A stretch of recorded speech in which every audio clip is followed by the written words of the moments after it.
Welcome to this bite-sized PD, where the topic is amazing resources available through Utah's online library.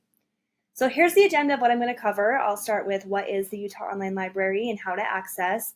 And then I'm really just going to touch the surface of what's really available and do some of the highlights of things that I think are definitely worth checking out. But bottom line, if I were to make a recommendation after you watch this bite-sized PD when you have some time, I'd actually recommend going to the online library and really just clicking around and exploring all of the things that are now available and actually are currently available to you and to students. And then that's where you can really decide what's going to be the most useful for your classroom and how and what you want to communicate to your students and families. So on this top 10 things, you'll see I have 10 things listed. Once again, just touching the surface. I put next to it all levels or elementary, middle school, or high school. This is more just to let you know, bottom line, this is all available to any student or family that actually goes to the Utah Online School Library. But the way things have been developed and the content that's been provided might be more appropriate for elementary, middle school, high school students, or really all levels. But you will see that many of the websites, and I will be clicking back and forth, like the user interface might be more elementary for the elementary students versus more secondary for the high school, middle school students. So once again, all of this is available to all students, but this lets you know what might be more age appropriate, that you as the teacher can check out the resources and really make the decision what's going to be the most applicable and appropriate for your students. So what is Utah's online library and how do you access? So it's a virtual library. It's designed and made available for Utah K-12 teachers and students. It provides access to research tools, digital media like audio, video, infographics. There's citation tools. There's student resources. There's online articles, case studies that students can read. Things can be translated. Things can be read aloud to students. If you're a teacher who utilizes or used to utilize Newsela, this can be a resource if you're looking for articles to provide to students to read. You can actually find content or topic-specific articles for your students to read. And as I just mentioned, it could be translated into different languages as well. And there are some annotation tools that students could utilize if they're reading it online. And then once again, if a student's using some of these resources, maybe for like a paper or a project, there are citation tools to help them cite the information that they're using. So how to access, so this is free access for Utah K-12 teachers and students. If you're accessing it at a school location using district Wi-Fi, you should automatically have full access and not be asked to log in. But there's also home access. So students could access this material at home free of cost. There is a username and password that gets updated yearly. And when you go to the website, and the screenshot I have on the screen right now is what the main page looks like, where it says home access. If you're accessing this when you're on district Wi-Fi, rather than seeing the login to view button, you'll actually see what the username and password is. I just can't publicly show it right now because it's not something we should be publicly broadcasting, because once again, it's only available for Utah K-12 students and teachers. But if you have that, you can then give it to your students. I just recommend you don't publicly post it. Make sure it's a password protected, just that the world can't go and see your password. But you can give that to your students and families to access at home. And then just every year you want to refer to this to make sure you know what the updated password is. So it does change yearly. And then you'll even see, if you can squint a little bit, where it says home access letter, there is a one-page directions for how to, like, for parents and caregivers, how to like support when they're accessing at home. And then throughout this presentation, anytime you see this icon of the click, that just gives you a direct link to whatever it is I'm talking about. So at any time, feel free to go. You can even pause this video, or once again, after this bite-sized PD, I strongly recommend you just go and play and explore and see what's available. But during this presentation, I will be going back and forth just to try to demonstrate some things for you, or at least show you a little bit. But once again, it's just touching the surface. I'm actually excited for you to explore this more. So the first one I want to share with you is Culture Grounds. It's an educational database that provides information about the cultures, customs, and even daily lives of people worldwide. So students can access like country and even state reports. They can even do comparisons using the comparative tools. They can get some cultural insight, so learning more about the different cultures of different locations. There's access to multimedia content. So once again, if you need some videos, infographics, images, there's that information there. For a teacher, there's teaching resources for you. So lesson plans, quizzes, classroom activities, and then citation tools. So it can help students if they're utilizing some of this for projects. You can be teaching that digital citizenship skill of citing resources, and it can actually help the citation. And it can help you with the certain citation you're looking for. If it's MPA, MLA, or APA, it can help with a specific type of citation. So once again, I'm not going to click on everything, but definitely worth checking out if this is something you have students do or you want to share with students. Worldbook Online, and there's different variations of the Worldbook Online based on the age group. There is like early learning that's really meant for like pre-K, maybe first grade. Kids might be more like first grade through fifth grade. Student and advanced might be more of your middle school, upper grades, and then advanced more for high school. But Worldbook Online is just a wide range of educational resources, once again, tailored to diverse age groups and needs. It supports curriculum standards. It provides tools for differentiated instruction. And then there's features such as timelines, multilingual translation, interactive games, access to articles, ebooks, and even videos. Now, what I have linked here is just an article of quick facts. If you want some more quick facts about, oops, let me go to this one. Quick facts about Worldbook Online. This gives you a little bit more information, what's available in each section. So like what you would get in early learning, kids, but you'll see like under student, there's tens of thousands of encyclopedia articles, rich multimedia. My research offers individualized accounts. So you can go through here just to get a little bit more information about some of the things you can access. But let me show you what it looks like to go there. I'll do the elementary one for this. So I click on my level, I look for Worldbook Online, and depending on elementary, middle, or high school, it's kind of the same process to go. So here's what Worldbook Online looks for elementary. There are some, you'll see some language options, Spanish and French. But if I was wanting to do kids, this might be more like I said, maybe first, second, third, possibly fourth grade. But this is where maybe I want to learn more about animals. I can click here. I can even narrow down the type of reptile I'm looking for. So you can see I'm clicking. This is very elementary, very basic. I can learn more about the boa constrictor.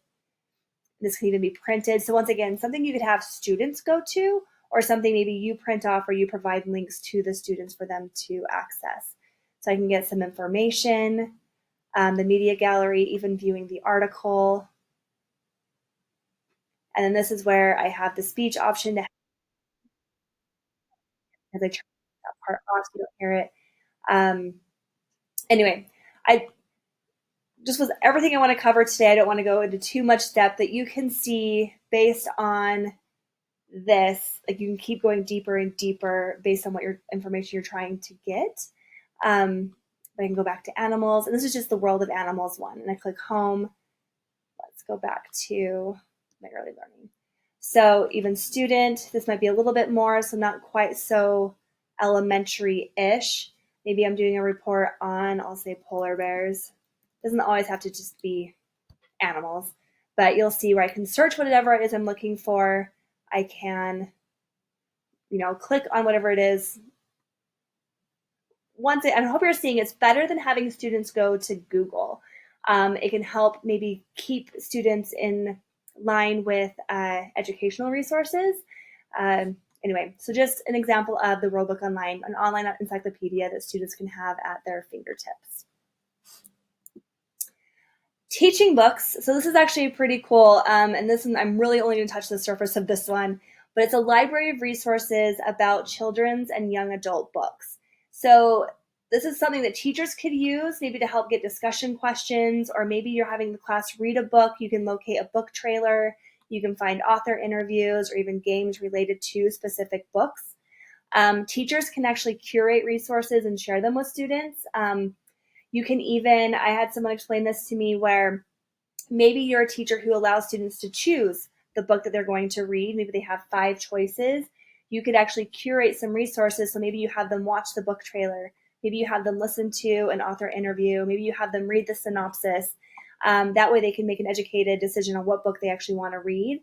So if you're someone who utilizes different children's or young adult books in your classroom, this could be something to utilize, whether it's just for you as a teacher when you're prepping for the book you're going to be teaching with, or if it is a way for you to have students learn more about the books that they're reading.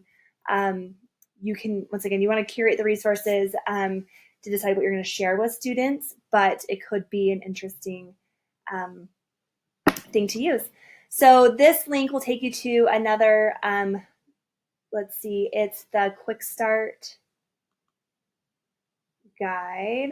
But there's a quick, so this gives you a little bit more information about the teaching books and what's available, what it could look like. Let me go back one more.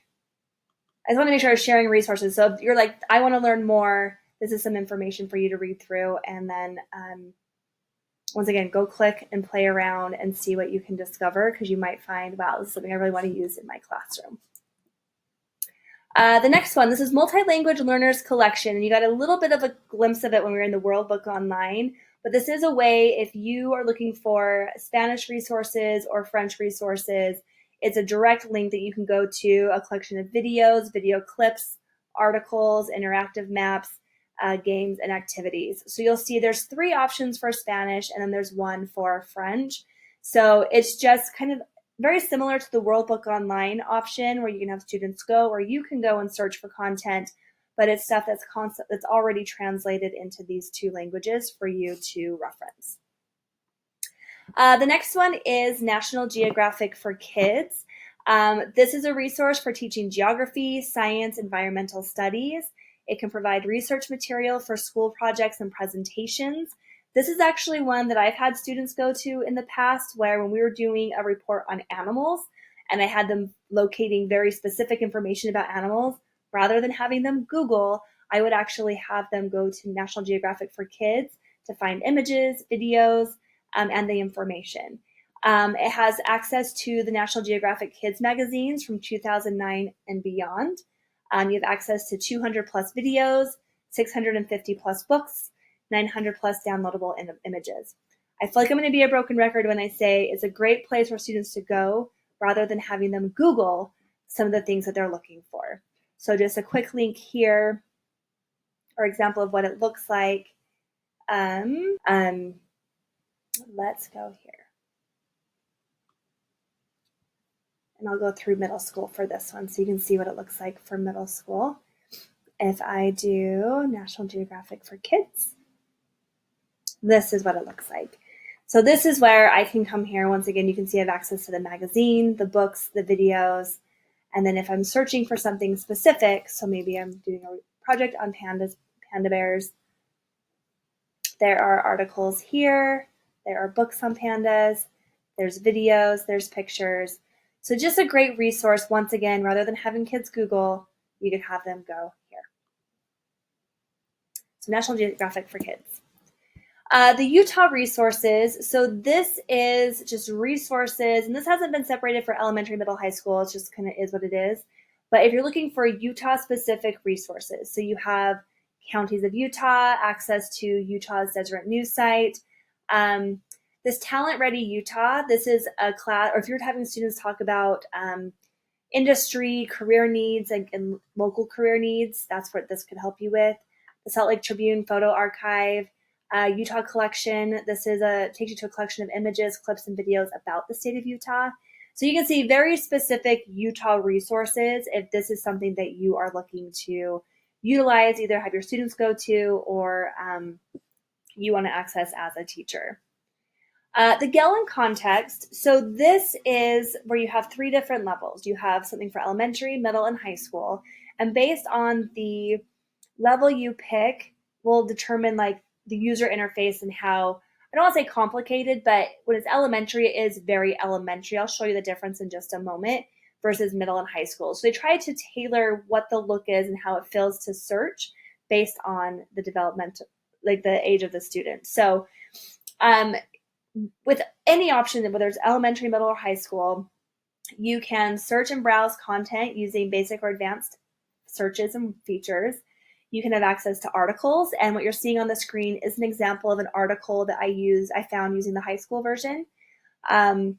You can find videos, images, and even audio. You can find academic journals, primary sources, and even case studies. And then you have access to tools to generate citations, even if like a student finds an article or you find an article, you can actually click on the Google Drive icon and actually send it to your Google Drive. You can translate it. So this little icon right here that I'm circling with my mouse, when you go to an article, if you click on that, you have languages that you can choose from. So maybe you wanted to translate it into German. You could actually translate this, and it would translate the text under the picture. It would translate this text, like the text you see on the screen, they would translate it to the language that's selected. This icon right here, the speaker, is where you can actually have students listen to it. So you could have students go here and have them actually read or have the assistance of listening to it. And then explore more like this, you can actually find more articles related to the one you're looking at. So let me go to Utah's Online Library. I'm just going to go back to, actually I'll go here. So Gallon Context for middle school, if I click, so you'll see where I can browse topics. You can actually search by a title list. So if you have students who already know what they're looking for, you could have them use the search. So maybe I'm looking for volcanoes. And then this is where they can look at the research. So you can see here where there's reference, biographies, magazines, images, news, and videos. So really a way for you to start honing in on what you're searching for. With Topic Finder, this is more of a visualization. And I believe, if I'm remembering this right, the bigger the the image, that's like has more information, but you can actually click and you can actually really start honing in on what you're looking for. So just another way to search and find information. And then let's say you do find an article you want to read. Once again, this is where you can play the audio, you can listen, you can translate. The citation is up here, so you can actually help cite the article. And then if students were utilizing this in a project or a paper, they could then copy it and paste it where they need to go. So just a great way to even teach how you should cite resources as you're utilizing them. So once again, there's elementary, and I will show you the elementary version because it does look slightly different. Here. So with elementary, Gallon Context. So when I say that it looks different, so you'll see this is more visual. It's meant to be a little bit more visual for the elementary students, but they still have the option to search as well. And you'll see where they can browse topics. So similarities, but then even just the more visual it can be for the younger students to help them locate what they're looking for. And then with the elementary, you'll see where it does have an I wonder question. So I believe the question changes every day, or you can actually click on new question. They can actually do some I wonders, like why do woodpeckers make holes in trees? And they can click to find out. So kind of a cool feature that they have there.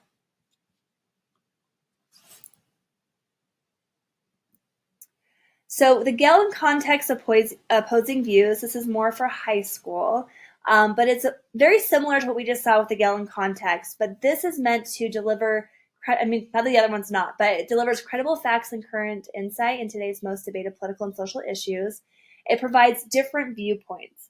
So it's a way for people to really analyze events, economics, environmental issues, and more. Once again, see different viewpoints, have access to reference articles, videos, and infographics. And it's really built to allow students to build their understanding and draw their own conclusions about some complex issues. So if you are a teacher who even utilizes debate, or you teach debate, or you want students to debate topics, this could be a place that you have students go to so they can find those opposing views and get those credible facts. Once again, it's better than Googling. So then if I go to this website, you'll see, this actually has these different, want to say it is, I actually apologize. I'm going to fix these links when I make this go live because I thought I was going directly to it, but it is the opposing viewpoints. I'm going to link this direct page. This actually gives you a little bit more information if you're looking for some of those quick facts. So you can see with the advanced search, the basics, this looks like a quick guide. But once again, I'd recommend going to this in the online library so you can see what it looks like to get both views.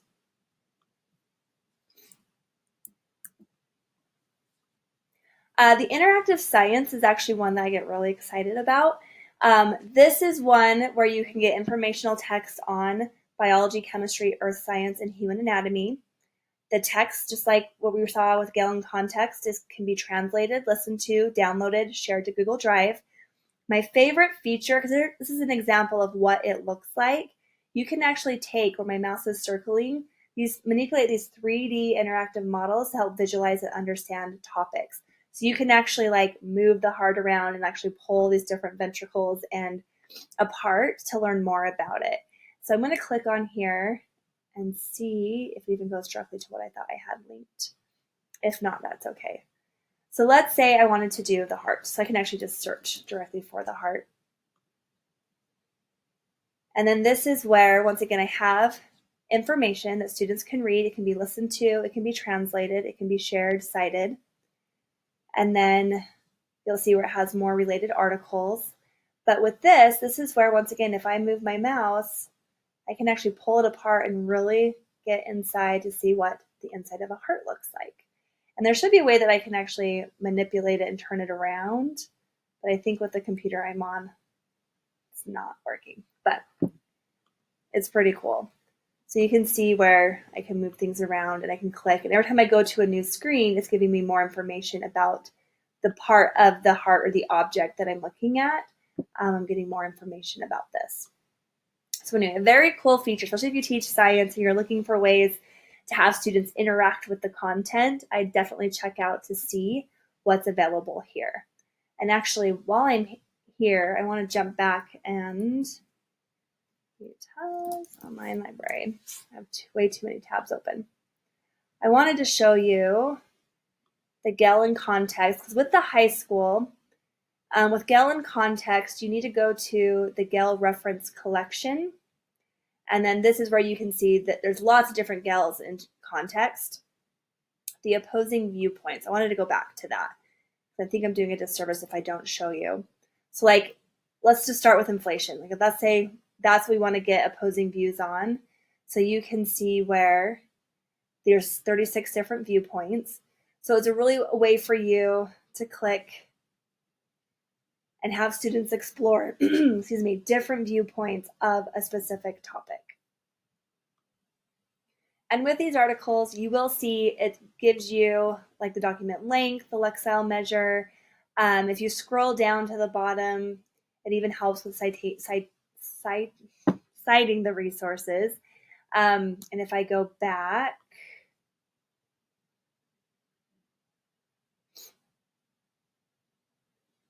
once again, just a way to explore and see like the featured viewpoints, and then the reference, the infographics. There's a lot of information available at students' fingertips, and it's really been curated in a way for them to, and I've said it a million times already, rather than going to Google and trying to find this all themselves, it's all here for them to read through, sift through, and really start getting their opinions, educating themselves on these different topics. So that was the opposing viewpoints and then the interactive science. The business insights. This is one, especially if you're teaching like entrepreneurship, business classes, it's a way for you to provide some business research with interactive tools and analysis for students. So they can actually search and browse companies based on the type, industry, and even revenue. They can search on things based on industries. So explore industries, utilizing industry reports, case studies, country and market. They can build an understanding of countries and markets across the globe with demographic and financial information. They can look at business publications, including The Economist and the New York Times. So just another place for students, once again, if you're especially if you're teaching, and actually this will go to the resource that's available, but I want to go to actually the online library where it talks about business insights. Once again, I'm going to fix those links so they go to the direct resource that I'm sharing, but you can see where, like most search companies, I can learn more about Amazon.com. So I can actually go here, get a company overview. It has a SWOT analysis that I can actually read the SWOT analysis, and I can get some information. So once again, if you are a teacher who teaches about business or want students to look into industries and even just world markets, this could be a great resource for students to access. And once again, versus going to Google and just searching for all of this, a resource where it's curating the information for them. So this really, once again, I feel like I've said it a few times. This is just touching the surface, giving you like a bird's eye view of this online library. Once again, if I were to recommend anything, is go to Utah's online library, click around, because you know what you teach, you know what's coming up, you know when you're going to have students go online looking for resources. You can go here and anticipate, like, you know what, World Online is a great resource I want my students to go to. The Gallon context, maybe there's articles that you want to find for your students, or if you're having them do research on their own, as a safe place for them to go and search and find. But with everything that you are bringing into your classroom, just ensure that you are abiding by the district instructional materials website, especially if it's supplemental material. But this is good resources for you to access and use. But also, as the teacher, the educator, and the professional, you want to make sure you are reviewing what you're sharing with students to ensure that it is appropriate and ties to your content and your standards. But my name is Camille Cole, and if you have any questions or want deeper support, or you have questions, I am happy to help you. My email is camille.cole@canyonsdistrict.org, and happy exploring. I really do encourage you just to go, play, and see what's available.